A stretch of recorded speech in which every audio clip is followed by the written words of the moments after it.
Hey guys, good morning. Eric with morningtechmeeting.com. Today is Thursday, and Thursday we talk about add-on sales or upsells or however you guys like to term it. And, as I've said multiple times, upsells for a small service business are hugely important for the bottom line. It's the most profitable sale, generally speaking. I have had, and I've heard this from many, many blue collar service owners that I'm friends with. Technicians don't like to upsell. They just don't like it. Very rarely do I hear a blue collar service business saying, yeah, we kick butt at upsells. Usually it's more like we really struggle with this. So one of the things I realized over the years is you got to figure out what your relationship with money is. If you don't like to talk about money, you're kind of afraid of dealing with finances. Maybe you come from a background where nobody ever had any money. Maybe you don't think you deserve to get more money. Um, you know, Everybody has their own baggage with money. Money is a really touchy subject for some people. Most people in America don't really like to talk about it that much.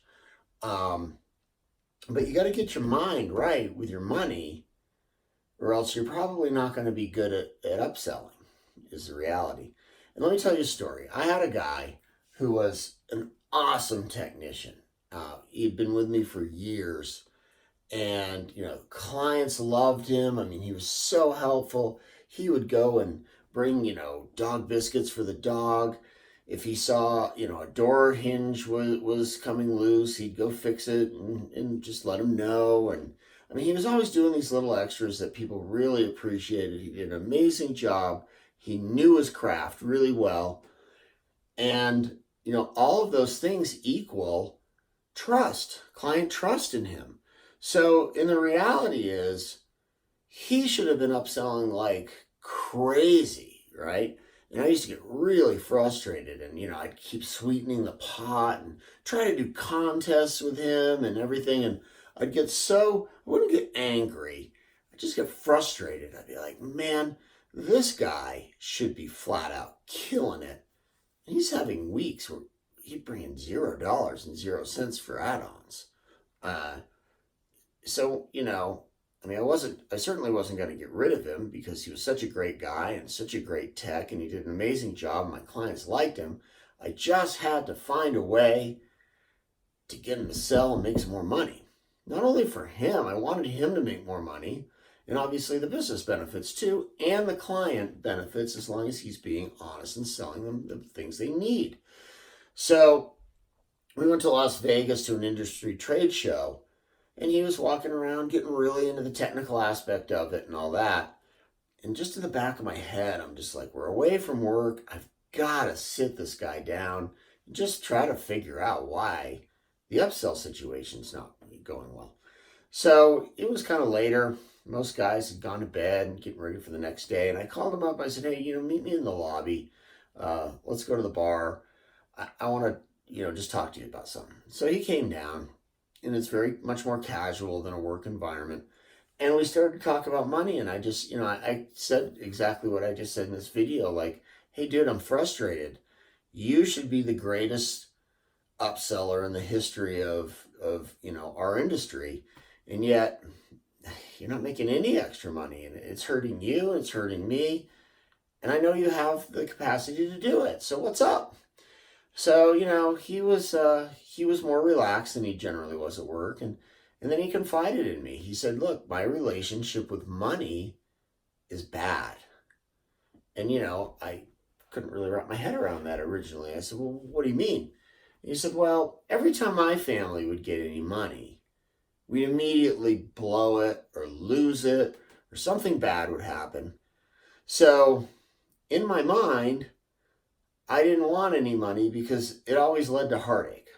So here's this guy who I've been trying to push him with contests and all this stuff to make more money, to help his family, to help my family, to help everybody that works with us.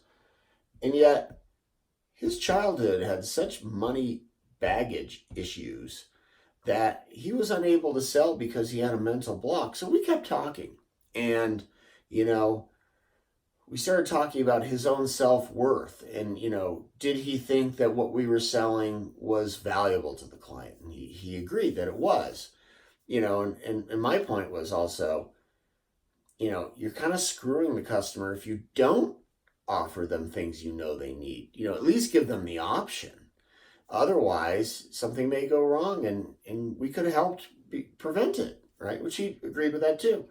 And then, you know, he started talking about his kids and his wife, and, you know, if they had more money, what would they do with it? And, you know, we kind of got to this point where he started seeing my side of it, that you didn't have to lose all the money that you made. You could do wise things with it.